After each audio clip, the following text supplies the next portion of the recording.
마이크 테스트 하겠습니다. 하나, 둘, 셋, 하나, 둘, 셋. 마이크 테스트 하겠습니다.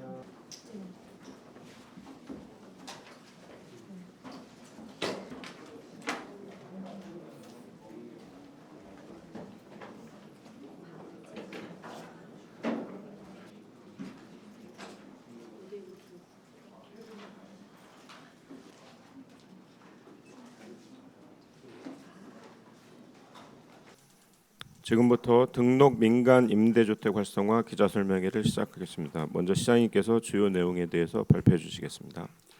반갑습니다. 서울시장 오세훈입니다. 이틀 전에 바로 이 자리에서 민간의 역량을 활용해서 시민이 원하는 곳에 좋은 품질의 주택을 더 빠르게 공급하는 이른바 신속통합계획 시즌2를 발표한 바가 있습니다. 오늘은 그 연장선에서 민간 임대주택 공급 활성화 대책을 말씀드리고자 합니다. 민간의 주택 공급은 두 가지 축으로 형성이 됩니다. 첫째가 아파트 중심의 정비 사업이고요. 둘째가 비아파트 중심의 민간 임대 사업입니다. 이것은 서울의 특유한 사정이기도 합니다. 아파트 중심의 정비 사업은 신속 통합 기획을 통해서 이미 안정적인 궤도에 올라섰습니다. 문제는 비아파트입니다. 전세 사기 사태 이후에 수요가 급감하면서 시장은 무너진 채로 방치됐는데 최근 정부는 오히려 임대사업자를 더 옥죄고 있습니다. 이 상태가 이어진다면 서울 시민의 65%를 차지하는 1, 2인 가구, 특히 서민과 청년 그리고 신혼부부가 주거 문제에서 가장 큰 부담을 지게 됩니다. 지금은 있지만 민간 임대 규제 때문에 자금은 있지만 민간 임대 규제 때문에 투자할 수 없다는 시장의 절절한 목소리가 계속 들려오고 있습니다. 서울시 임대 시장을 보면 공공이 공급하는 주택은 20%에 불과합니다. 나머지 약 80%는 민간이 책임지고 있습니다. 서울시는 민간 임대 규제와의 전쟁에 나서겠습니다. 비아파트에도 양질의 투자가 이루어지도록 만들고 민간 임대를 통해서 주택 공급의 숨통을 틔우도록 하겠습니다.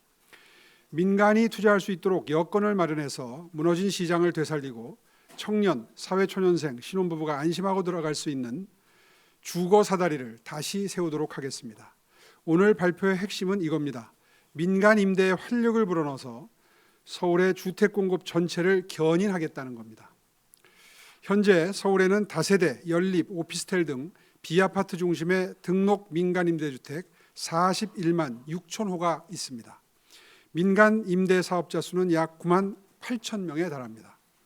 민간 임대주택은 임대료 증액 제한 5% 그리고 보증보험 가입 의무 등을 통해서 다양한 계층에게 안정적인 주거를 제공해온 주택 공급원이자 임대차 시장을 지탱하는 중요한 기반이 되고 있습니다.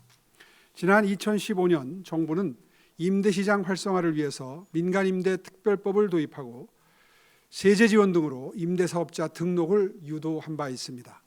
그러나 그 이후에 세제 혜택 축소, 중과 등 정부 정책이 자주 변경되면서 종국적으로는 억제책 위주로 돌아섰고 신규 사업자 수는 2018년 3만 명에서 지난해 2천 명으로 급감하면서 말 그대로 민간 임대 시장은 완전히 얼어붙었습니다. 여기에 정부는 보증보험 요건을 강화하고 임대사업자에게 주택담보대출 비율, 이른바 LTV를 0%가 적용되게 하면서 사실상 대출을 원천 봉쇄해버렸습니다. 이것은 일반 다주택자와 민간 임대사업자를 구분하지 않은 조치로서 이대로라면 민간 임대시장은 심각하게 위축될 수밖에 없습니다. 사업자의 공급 기반은 무너지고 임차인의 선택지는 줄어들게 된 것입니다. 요즘에 사업을 계획하고 있던 분들을 만나보면 그분들의 요청은 거의 비명소리에 가깝습니다. 엎친 데 덮친 격으로 연이은 전세 사기 사건으로 오피스텔 등 비아파트 기피 현상이 더 커지면서 신규 공급은 거의 중단되다시피 했습니다. 실제로 비아파트 착공 물량은 2015년 반기별 3만 6천 호에서 작년 2천 호 수준까지 거의 절벽 수준입니다. 시장 수요는 한층 더 다양해지고 있습니다. 서울의 1인 가구는 현재 약 40%로 지속적인 증가 추세고 월세를 선호하는 대학생, 사회초년생과 유학생 등 단기 체류 외국인들이 신규 수요로 들어오고 있습니다. 집에 대한 인식이 단순한 거주 공간에서 향유하고 교류하는 공간으로 변화함에 따라서 다양한 수요가 생겨나고 있는 것입니다. 하지만 아파트 매매 시장과는 달리 민간 임대 시장은 비아파트 공급이 위축이 되면서 시장이 제 기능을 다하지 못하고 있는 상황에 이르렀습니다. 신규 수요와 수급의 심각한 불균형을 해결하기 위해서 하루빨리 서울시가 나설 수밖에 없습니다. 대책의 핵심입니다. 공급 병목을 풀고 시장 활력을 되살리기 위해서 민간 주도로 공급 물량을 확대할 수 있도록 서울시가 규제 완화, 용적률 추가 확보, 신속한 인허가 등 공공의 역할과 지원을 펼쳐나가겠습니다. 아울러서 전세 사기 등 임차인 불안 해소와 임대사업자에 대한 금융 지원, 마지막으로 중앙정부에 대한 제도 개선 건의로 서울 시민들께서 양질의 임대주택에서 일상을 누리실 수 있도록 하겠습니다. 세부 전략입니다. 첫째, 민간 임대주택 규제는 완화하고 행정적 지원은 늘려서 공급 여건을 대폭 개선합니다. 먼저 소규모 오피스텔의 건축 접도 조건을 기존 20m에서 12m로 완화해서 건축 가능 부지를 최대한 확보토록 하겠습니다. 또 1조 사선 규제와 도시형 생활주택 층수 완화 등 사업자가 용적률을 추가로 확보할 수 있는 방안을 찾아내서 신속하게 추진되도록 정부에 적극 건의하겠습니다. 이와 함께 신속 인허가 협의체 운영을 통해서 자치구별 재량 사항을 조정하고 병행 추진이 가능한 행정 절차는 동시에 추진해서 사업자 부담을 덜고 속도는 높이도록 하겠습니다. 두 번째입니다. 임차인과 임대인에 대한 지원입니다. 과거보다 줄기는 했지만 여전히 발생하고 있는 전세 사기로 임차인들은 늘 불안감을 가지고 있습니다.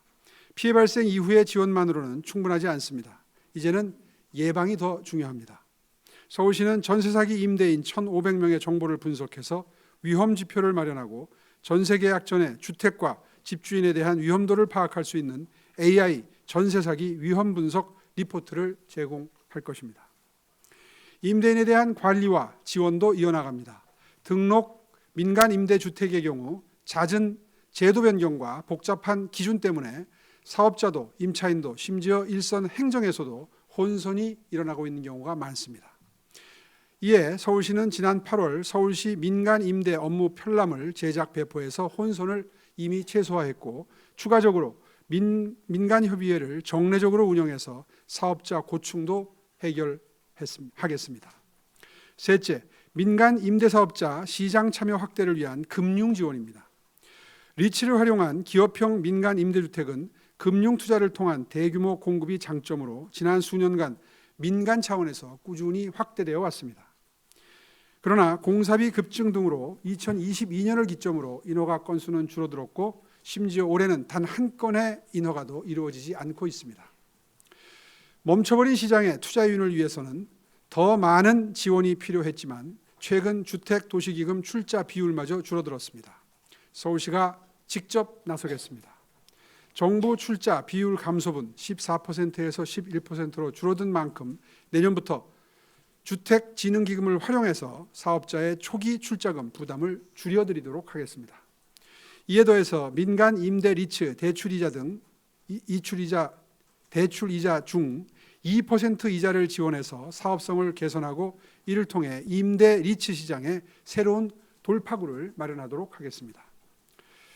서울시만의 노력으로는 한계가 있습니다.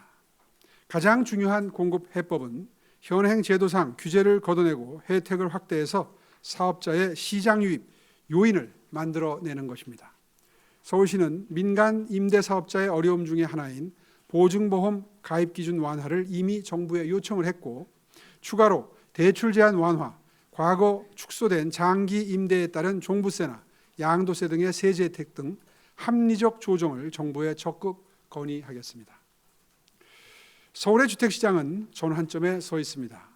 민간 임대 시장의 활성화는 단순한 주택 공급의 문제가 아니라 시민 여러분의 삶을 지탱하는 중요한 기반이 될 것입니다. 오늘 발표한 대책은 정비 사업으로는 결코 채워낼 수 없는 비아파트 임대 시장을 살려내기 위한 출발점이 될 것입니다. 서울시는 결코 멈추지 않겠습니다. 앞으로도 민간 임대에서 끊임없이 새로운 해법을 발굴하고 시장을 가로막는 규제의 전봇대를 하나하나 뽑아내도록 하겠습니다. 민간이 활력을 되찾고 청년과 신혼부부가 안심할 수 있는 튼튼한 주거 사다리를 다시 세우겠습니다. 내일은 청년 안심주택 관련 기자 설명회가 예정되어 있습니다. 서울시민 여러분의 주거 안정을 위한 서울시의 노력과 신념을 보여드리는 주택 공급 활성화 3종 대책에 많은 관심 부탁드리겠습니다. 감사합니다. 질문 있으신 기자님들 손들어 주십시오. 네, 아시아경제 한진주 기자님. 부족 관련해 가지고는 문제가 많이 부각이 됐었는데 이번에 민간 임대주택 활성화 방안에 목표치가 있으시다면 그것도 말씀 부탁드립니다. 글쎄요, 목표치부터 말씀을 드리면 목표는 정부가 얼마나 도와주느냐에 달려 있는 문제이기 때문에 저희가 목표를 수치로 제시하는 것은 한계가 있습니다. 사실 오늘 제가 의지를 담아서 여러 가지 말씀을 드렸습니다만은 결국 관건은 국토부가 얼마나 기반을 조성해 주느냐에 달려 있다고 해도 과언이 아닙니다. 모든 제도적인 접근은 정부로부터 시작이 되고 국회에서 법이 통과가 되고 국토부가 시행령을 비롯한 각종 세부 지침을 마련해 주는 데 있기 때문에 구체적인 수치로 목표를 말씀드리는 것은 참으로 조심스럽습니다. 오늘 등록 민간 임대주택 활성화 방안을 발표하게 된 배경이 뭐냐 하는 질문을 해주셨는데요. 사실 서울시의 판단은 정말 절박합니다. 최근에 신규 주택 착공 물량이 급감한다는 기사가 자주 나오고 있죠. 거의 없다. 공급 절벽이다. 이런 기사들도 자주 나옵니다. 그 원인이 어디 있느냐를 생각을 해보면 이틀 전에 발표했던 정비사업이 전임시장 시절에 10년 동안 잃어버린 10년 그 기간 동안에 물량이 대폭 감소돼 가지고 아시다시피 그 후속 절차들이 이루어지지 않는 데에 원인이 있습니다. 그건 부인할 수 없는 현실입니다. 거기다가 더 심각한 것은 방금 전에 힘을 주어서 설명을 드렸습니다마는 우리 1, 2인 가구가 급증하고 있죠. 1인 가구가 한 40%, 1, 2인 가구 합하면 65%, 거의 3분의 2 정도가 1, 2인 가구가 들어가야 될 집인데 이 집이 지금 턱없이 부족한데 이것조차 공급이 지금 경색이 되어 있습니다. 서울이 집값이 매우 높기 때문에 임차를 해서 들어갈 수밖에 없는데 그 임차해서 들어갈 집을 한 채 갖고 있는 분이 공급할 수 있습니까? 그러니까 여러 채 갖고 있는 사람들이 공급할 수밖에 없는데 여러 채 갖고 있는 사람들은 이 정부는 죄악시합니다. 특히 사업자와 구분도 안 합니다. 적어도 여러 채의 집을 가지고 임대를 하는 사람들과 사업적으로 여러 채의 집을 지어서 임대 사업을 하는 사람은 그 개념상 명확하게 구분이 돼야 됩니다. 그래서 오히려 후자 쪽, 다시 말해서 임대 사업을 하는 사람들은 정부가 각종 인센티브도 주어가면서 많이 짓도록 유도를 해야 될 거 아닙니까? 그래야 지을 거 아닙니까? 그런데 오히려 못 짓도록 탄압을 하고 있으니 그 사업에 들어오려는 사람들이 사업에 흥미를 가질 수가 없죠.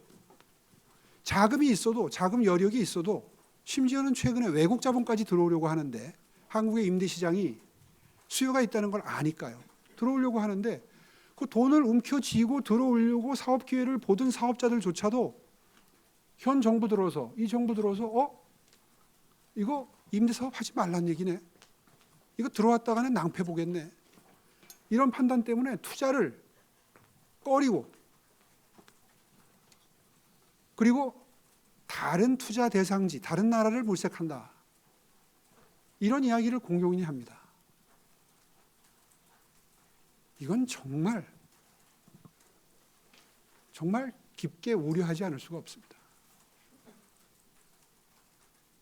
그래서 이 정비사업이 아닌, 정비사업에 대해서는 엊그저께 말씀을 드렸고요. 정비사업이 아닌 비아파트 공급을 비롯해서 이런 투자 자본들이 들어올 수 있는 여력이 있는 시장은 인허가부터 착공까지 기간이 정비사업만큼 오래 걸리질 않잖아요.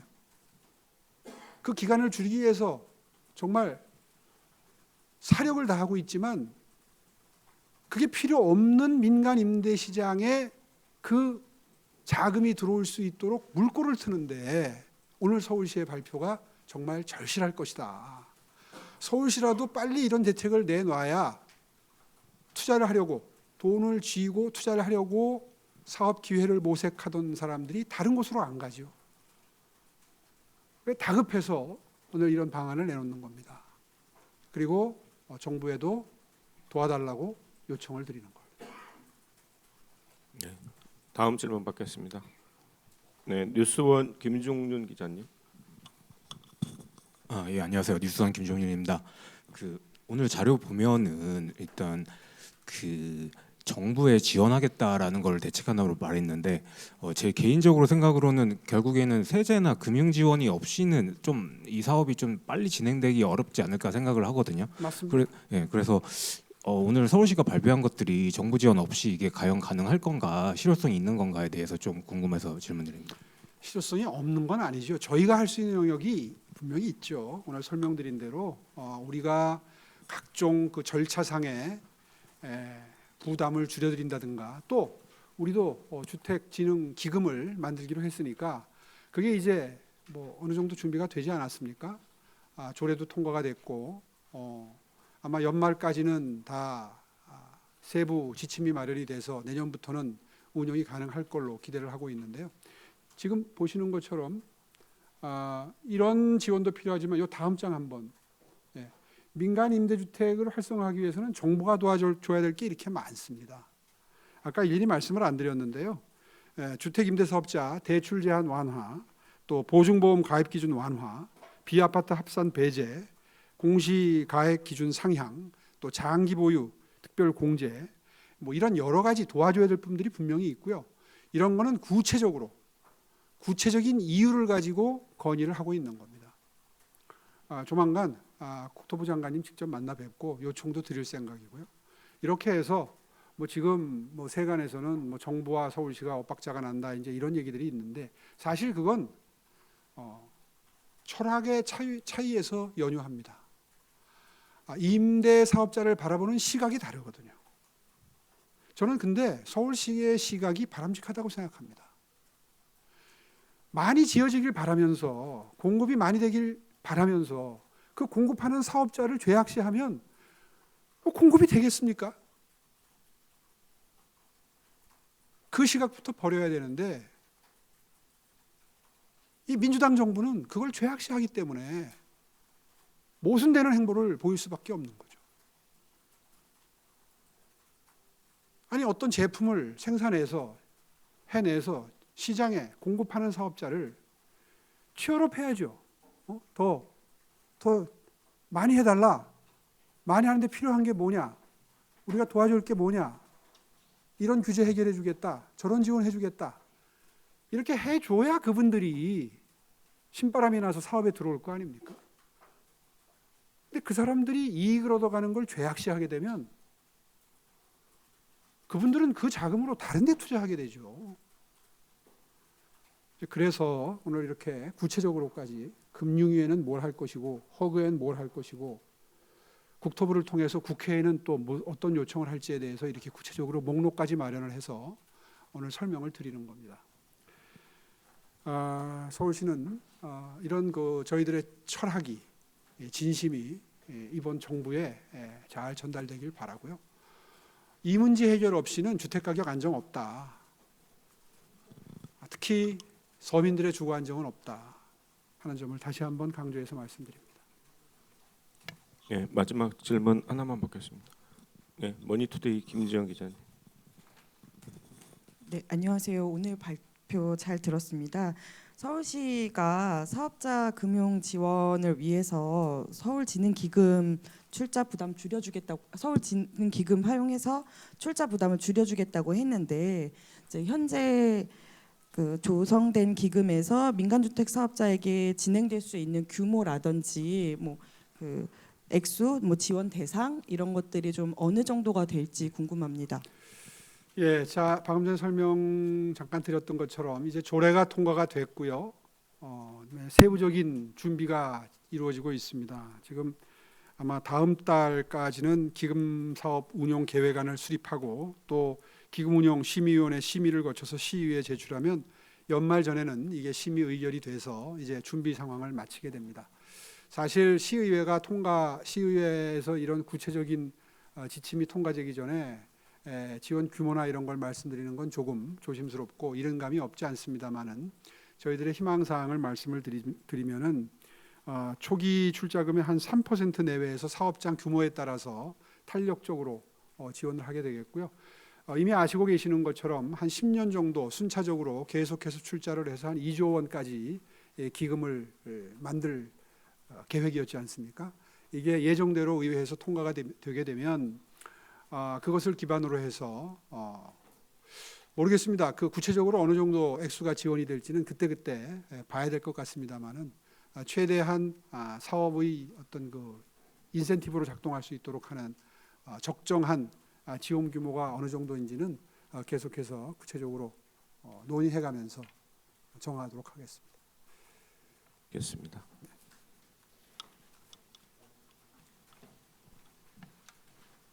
네, 추가 질문은 주택실장님께서 답변드리도록 하겠습니다. 질문하실 기자님들 안 계신가요? 네, 1인 주거 공급 활성화에 대한 그 취지에 맞는 일환으로 생수기요? 네, 생수에 대한 근데 그런 뭐 기부 체납이라던가 강제금 부과에 대한 그 재량이 어느 정도 지자체에 있다고 알고 있습니다. 혹시 그에 관한 국토부랑 논의라던가 서울시에 이제 대책이 혹시 있는지. 생수 오늘 뭐 사실 내용과 직접 관계 있는 건 아닌데요. 오늘 기사도 났지만 4만 호 정도 얘기 나오지 않습니까? 그런데 그 중에서 서울은 한 250호 그 정도가 어저께까지 이제 남았습니다. 그러니까 규모로 보면은 사실 서울에는 생수 문제는 좀 소규모입니다. 소규모란 정도 말씀 좀 드리겠습니다. 예, 다음 질문 받겠습니다. 예, 아시아투데이 박지숙 기자님. 네, 아시아투데이 박지숙 기자입니다. 그 대출 완화를 지금 내세우고 계신데 지금 현재 가계 대출이 좀 심각한 상태이잖아요. 그러니까 이제 정부 입장에서는 또 이제 LTV를 그렇게 낮춘 거긴 한데 그래서 이제 고 레버리지 같은 그 임대사업자 연쇄 부도도 우려가 될 수 있을 것 같아요. 이렇게 되면 네. 이제 그 부분에 대해서 좀 방안점이 있으신지 궁금합니다. 그러니까 물론 이제 그 627 대출 규제의 어떤 그 목적도 분명히 있는데요. 저희들이 이제 본 것은 아까 시장님도 말씀하셨지만 임대 사업자는 또 일반 시민하고 틀리지 않습니까? 분명히 주택 공급을 하는 중요한 그 공급 주체인데 이 부분들이 잘 활성이 돼야 될 건데 그 PT에도 아까 있었지만은 그 매입에서 하는 부분이 있습니다. 이 부분에 대한 지금 대출이 페이지를 한번 찾아봐 주시죠. 그 맨 뒤쪽. 그러니까 그 민간 임대 사업자가 대부분 건물을 통째로 그 건설을 해서 하는 분도 있는데 그분들보다는 건물 중에 일부 층이나 한 2개 층이나 1개 층이나 이렇게 매입을 해서 임대 사업 하는 분도 많습니다. 그런데 그 자료가 있는데.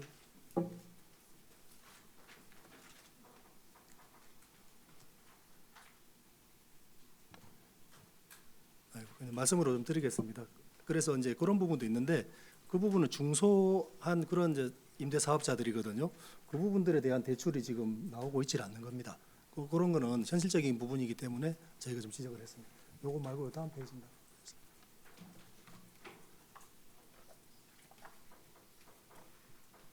예, 여기 저 맨 아래쪽에 있는 신규 등록 사업자 그 사실상 불가라는 거 저걸 아까 말씀 좀 드렸던 겁니다.